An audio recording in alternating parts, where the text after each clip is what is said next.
पत्नी द्वारा दिया गया कीमती घड़ी का तोहफा कूड़ेदान में फेंक दिया। वह चाहता था कि पत्नी गुस्सा करे, लेकिन औरत जरा भी गुस्सा नहीं हुई, बल्कि वह उनके सामने से गुजरकर घड़ी उठाई और शांत मन से वहां से चली गई, क्योंकि उसने निश्चय कर लिया था कि अब उस आदमी को छोड़ देना है जो उससे कभी प्यार करता ही नहीं था। घर लौटकर औरत ने फोटो जला डाली, फिर तलाक का सर्टिफिकेट और चेक निकालकर बिना झिझक मेज पर फेंक दिया। 3 साल के इस परिवार को छोड़ते हुए उसे बहुत दुख था, फिर भी उसने अपना सामान उठाया और वहां से चली गई। 3 साल पहले जब उनकी शादी हुई थी तो वह औरत बहुत खुश थी और अपने पति का इंतजार कर रही थी, लेकिन जैसे ही आदमी कमरे में आया उसने शादी का एक समझौता पत्र निकाल दिया और औरत से कहा कि उसने कभी उससे प्यार नहीं किया, उसने हमेशा सिर्फ बाई युए गुआंग से ही प्यार किया है। लेकिन बाई युए गुआंग को उसके माता पिता ने पारिवारिक हालात की वजह से ठुकरा दिया था। यह निकम्मा आदमी पत्नी से शादी करके सिर्फ मौका मिलते ही तलाक देना चाहता था ताकि बाई युए गुआंग से शादी कर सके। उसकी बातें सुनकर औरत का दिल टूट गया, लेकिन इन 3 सालों में औरत ने सिर्फ पत्नी की तरह अपना फर्ज निभाया। हर रोज पति की देखभाल करती रही, इस डर से कि कहीं वह उसे छोड़कर न चला जाए। सच में पूरे 3 साल बीत गए, लेकिन आदमी के दिल में सिर्फ बाई युए गुआंग ही रही। जब औरत ने उसे यह याद दिलाने की कोशिश की तो उसने बिल्कुल ध्यान ही नहीं दिया। एक बार तो उसने पत्नी को अलमारी से जोर से टकरा दिया, लेकिन एक बार भी माफी नहीं मांगी। पति को बिना झिझक जाते देख औरत का दिल आखिरकार टूट गया। उसने घर जाकर अपना सामान पैक किया और सब कुछ छोड़कर जाने का निश्चय किया। तभी उसे नौकर का फोन आया, जिसने पति को याद दिलाया कि उसका जन्मदिन आने वाला है। असल में पिछले 3 सालों से हर जन्मदिन की व्यवस्था उसी औरत ने की थी। उसने सोचा और आखिरी बार पति को सम्मान देने का फैसला किया। जन्मदिन की पार्टी के दिन पति ने पत्नी को अनदेखा किया और बाई युए गुआंग को साथ लाया। दोनों एक दूसरे में खोए रहे। पति ने पत्नी की भावनाओं की बिल्कुल परवाह नहीं की। पत्नी का दिल अब पूरी तरह ठंडा हो चुका था। पार्टी में मेहमानों ने पति से कहा कि वह तोहफे खोले। हर तोहफा सबके सामने खोला गया। फिर पूछा गया कि पत्नी ने क्या दिया है। जब किसी मेहमान ने डिब्बा खोला तो पता चला कि यह एक लिमिटेड एडिशन की बहुत महंगी घड़ी है। सबने कहा कि पति पत्नी का रिश्ता बहुत गहरा है, तभी इतना कीमती तोहफा दिया गया है। लेकिन बाई युए गुआंग ने सिर्फ एक सस्ता सा रूमाल दिया। पति शर्मिंदा हो गया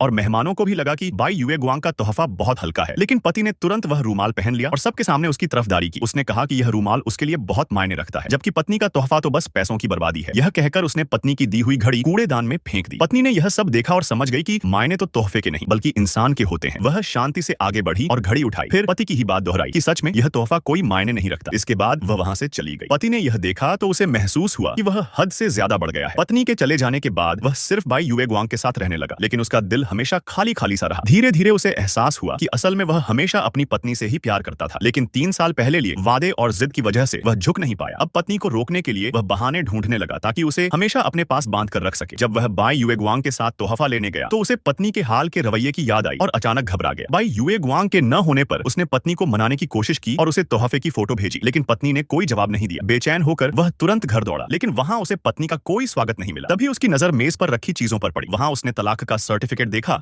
और समझ गया कि कुछ दिन पहले जिस औरत को उसने रोका था वह सचमुच हमेशा के लिए जा चुकी है।